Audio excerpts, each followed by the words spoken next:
ya banyak sekali tagline sepertinya kok orang lupa ya kita ini namanya Indonesia Raya. Jadi saya mempertanyakan pada diri saya sendiri, tolong dijawab oleh kalian. Lah kok banyak sekali tagline seperti Indonesia Kerja, Indonesia Emas, dan lain-lain. Lah itu kan nggak jelas menurut saya loh, dan saya dapat pertanggungjawabkan. Lah maunya saya Indonesia Raya.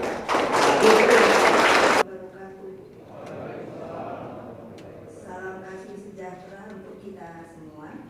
Shalom, Om Swastiastu, Namo Buddhaya, salam kedamaian rahayu.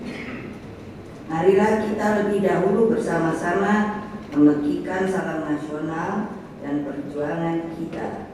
Salam Pancasila. Salam Pancasila. Merdeka! Merdeka! Merdeka! Alhamdulillah, saudara-saudara, seluruh rakyat Indonesia yang saya cintai dan banggakan dimanapun kalian berada. Seluruh simpatisan, anggota, dan kader partai, khususnya yang berada di akar rumput partai, rekan-rekan pers dan hadirin sekalian. Hari ulang tahun PDI Perjuangan ke-52 ini sungguh istimewa. Mengapa? Sebab setelah berjuang dengan penuh kesabaran revolusioner selama 57 tahun, sejak 1967 sampai tahun 2024, akhirnya atas kehendak Allah Subhanahu wa Ta'ala, sebuah keputusan yang luar biasa telah dikeluarkan melalui surat penegasan pimpinan MPR RI atas tidak berlakunya lagi TAP MPRS nomor 33 tahun 1967 tentang pencabutan kekuasaan negara dari Presiden pertama Bung Karno. Pimpinan MPR RI juga menegaskan bahwa tuduhan Bung Karno pernah berkhianat mendukung pemberontakan G30 SPKI tidak terbukti dan bakal karena tidak pernah ada proses hukum apapun yang dilaksanakan untuk membuktikan tuduhan tersebut hingga Bung Karno wafat tanggal 21 Juni 1970. Lama ya. Untung keluarga sabar.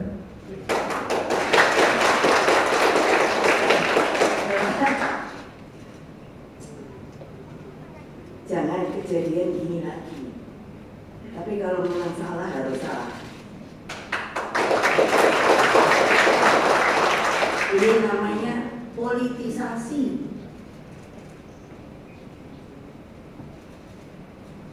Saya atas nama pribadi, keluarga Bung Karno, dan juga keluarga besar Partai Demokrasi Indonesia Perjuangan mengucapkan terima kasih yang sebesar-besarnya kepada pimpinan dan seluruh anggota MPR RI periode 2019-2024.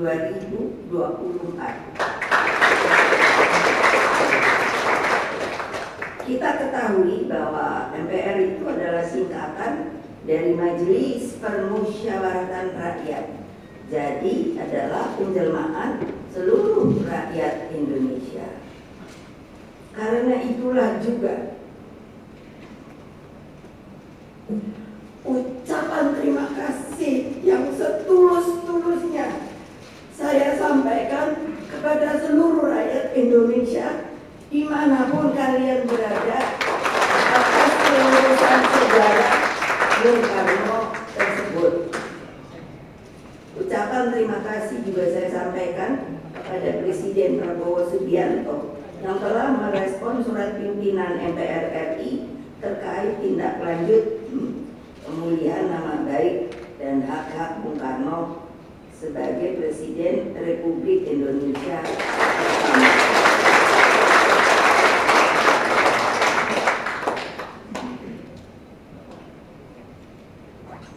Kalau dipikir Bung Karno itu tahan banting ya, iyalah waktu beliau itu kami keluarga itu bingung, saya mesti cerita karena apa? Ketika saya pergi ke Seknek untuk menanyakan bapak saya ini sebetulnya diapakan toh? Beliau presiden tiba-tiba waktu itu ditahan, bukan ditahan, tidak tahu di Istana Bogor. Saya nanya statusnya apa? Tidak ada yang berani jawab. Jadi kami keluarga pada waktu itu tidak tahu status Bung Karno itu apa. Nah makanya saya bilang jangan orang Indonesia yang berkuasa melakukan hal-hal seperti itu lagi. Nunggunya aja keadilannya lama sekali kan, setengah abad lebih. Nah, kebijakan pimpinan MPR dan Presiden Prabowo tersebut harus menjadi momentum rekonsiliasi nasional. Berkaitan dengan hal tersebut, kami, keluarga besar Bung Karno, melalui pidato kakak saya, Guntur Soekarno Putra, tanggal 9 September 2024 di gedung MPR RI, menegaskan bahwa pihak keluarga Bung Karno telah memaafkan atas segala perlakuan yang pernah dilakukan terhadap diri pribadi Bung Karno pada masa itu. Yang terpenting bagi keluarga dan para kaum patriotik pencinta Bung Karno adalah rehabilitasi nama baik Bung Karno sebagai seorang proklamator bangsa, penggali Pancasila, dan Bapak Bangsa Indonesia. Jadi dengan demikian kita sebagai partai ideologis yang mengikuti yang namanya ajaran, ide, hal-hal yang telah begitu banyak diberikan kepada bangsa dan negara ini oleh beliau, kita artinya tidak perlu takut-takut lagi, tidak perlu sembunyi-sembunyi lagi untuk membicarakan hal-hal yang telah beliau sampaikan dari sejak muda sampai wafatnya, yang namanya ide dan lain sebagainya, yang nanti saya akan bacakan berupa rangkuman dalam buku dan lain-lain pidato, sehingga dapat diajarkan, dipelajari kembali. Marilah kita mengambil pelajaran dan memetik hikmah dari peristiwa tersebut, agar semua lembaran kelam sejarah bangsa tidak terulang lagi. Sebetulnya untuk apa toh saya justru membuat pembukaan pidato ini?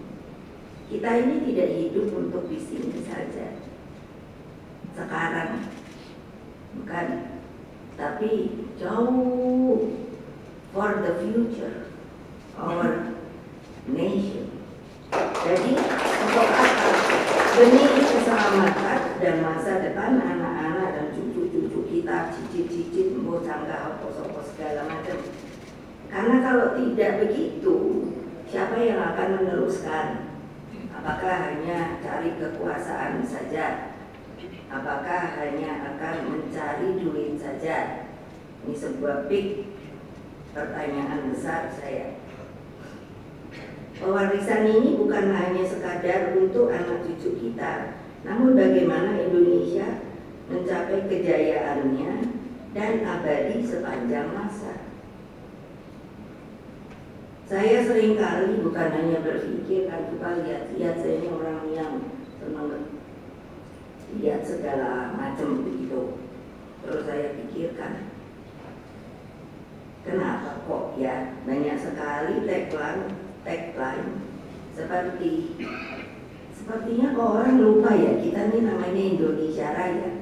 Jadi saya mempertanyakan pada diri saya sendiri, tolong dijawab oleh kalian.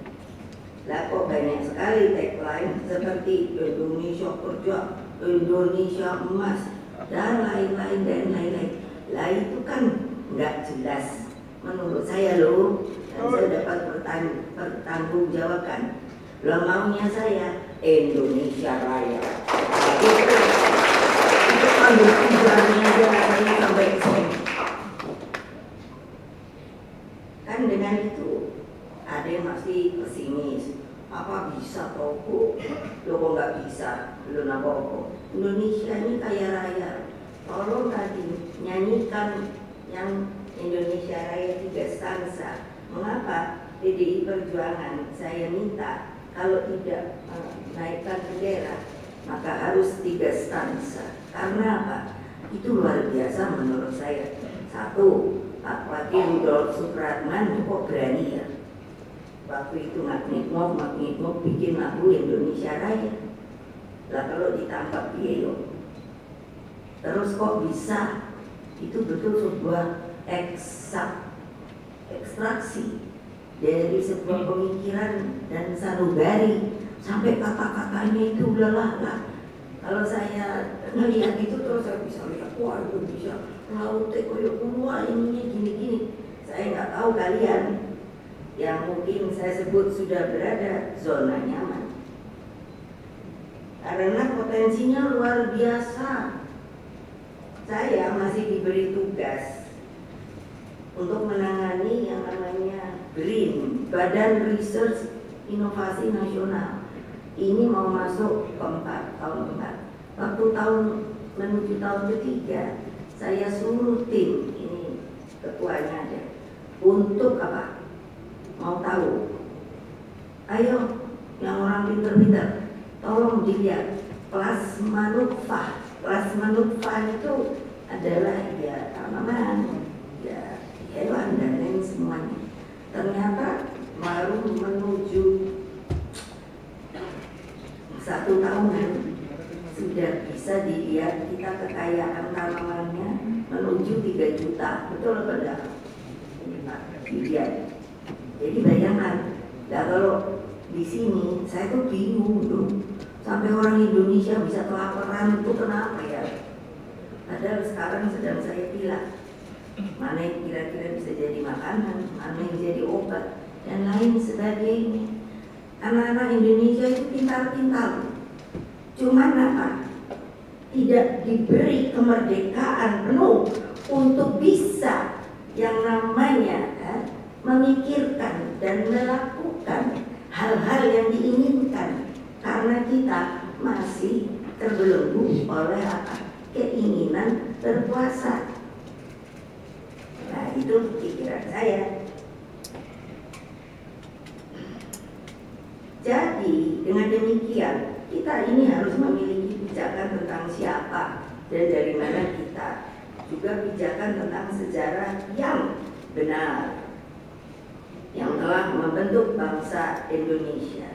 Hadirin sekalian, keseluruhan ide dan pemikiran Bung Karno bertitik tolak dari cita-cita untuk Indonesia dan dunia. Keseluruhan pemikiran Bung Karno telah membentuk Indonesia. Cermati saja, nah ini yang barusan tadi duluan saya katakan. Cermati saja tulisan dan pemikiran beliau sebagaimana terdapat dalam Indonesia Menggugat, Mencapai Indonesia Merdeka, Penemuan Kembali Revolusi Kita, Jalannya Revolusi Kita, buat kurung anak perempuan, Sarinah, Sosialisme ala Indonesia dan lain-lain. Demikian pula gagasan beliau berkaitan dengan Trisakti, persaudaraan Asia Afrika, membangun tata dunia baru, dan masih banyak yang lain. Yang Anda ini kan diumpat, disembunyikan waktu zaman Orde Baru. Tanya orang, kalau saya ketemu terus kalau tahu saya anak Bung Karno, terus bilang Mbak, panggilnya Mbak, saya memberikan sesuatu boleh enggak? Ya apa dulu dong, saya bilang. Tahu di bawah orang tua buku sampai ini. Ini saya simpan loh. Tahu-tahunya apa? DPR. Itu tulisan, kumpulan tulisan Bung Karno di bawah bendera revolusi. Terus loh Bapak masih bisa nyimpan itu kenapa? Gimana? Saya simpan di bukunya. Luar biasa menurut saya. Untung nggak hancur. Karena apa? Ini yang membuat menurut saya rakyat Indonesia itu masih terpuruk, tidak bisa mengekspresi, memikirkan, lihat apa terus dipikirkan, mencoba dikreasikan. Nah, seperti tadi lihat tarian, saya kan langsung kalau boleh gitu terus langsung ikut-ikut nari. Karena saya dari 5 tahun disuruh bapak saya nari 5 macam. Jadi saya tahu tarian ini, tarian Jawa, tarian Sunda, Sumatera, Bali. Gitu loh. Apa? Untuk tahu bahwa Indonesia ini sangat luar biasa. Budaya, seninya, kearifan lokalnya. Lah kok terus waktu Orde Baru kita itu hanya diberi sebuah frame. Saya tuh sampai suka pusing mikirin loh. Ini bener orang Indonesia yang bener ki koyo apa toh?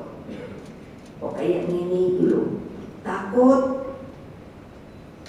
Terus kayak apa ya? Apa ya kalau orang Jawa tuh mesti doro-doro gitu dulu apa namanya? Feodal itu nggak dibuang, masih ditungguin gitu. Kalau orang Jawa kan saya dapilnya itu Jawa Tengah 35 kabupaten kota. Wah keren nggak? Apa? Waduh, jadi saya kuping terbiasa. Kalau orang Jawa bilang gini, kalau ditanya apa-apa gitu ya, terus ingge, nah gitu. Tapi terus ada lagi apa-apa, ingge. Nah itu lain lagi loh Pak Sukidi. Jadi saya terbiasa, langsung saya ngerti kalau mau ingge, wah ini sih rasanya menuju negatif nih gitu. Tapi kalau ingge gitu, ah itu positif gitu. Coba saya ada dengerin, siapa yang mau dengerin? Coba toh. Terus gini-gini, Orde Baru maaf, ribu maaf. Kan tadi udah dimaafkan tuh sama keluarganya Bung Karno. Makanya saya mau ngomong maaf, beribu maaf. Di luar negeri beginian ini, aduh dicari orang. Saya ini sampai ditanyain, nanti dibilang saya sombong, loh. Sampai saya kecipratan kan dari bapak saya. Loh, profesor aja saya 3, kaget dewi. Loh, kenapa nggak profesor yo? Saya belajarnya di mana? Nanti dipikirnya saya jual beli lagi. Sudah begitu, apa lagi? Honoris causanya ini mau nambah lagi. Sekarang udah 11, masih mau ditambah berapa lagi ya? Yang tahu Pak, salah mana dia tuh? Nambah berapa lagi tuh? Tuh kan? Saya tapi nggak bayar loh, karena banyak sekarang kan yang beli ya. Sorry, itu loh. Kalau mau ketawa ya ketawa aja. Itu kemerdekaan diri. Makanya kalau lihat Ibu Mega, kan banyak yang bilang Ibu Mega ini loh, kok diem aja gitu. Loh memang saya ngambil posisi selalu gitu. Timbang aku marah-marah gak jelas, lebih baik saya ngomong jelas gitu. Atau ya diem aja, lo ngomongin gue gini bodo amat gitu.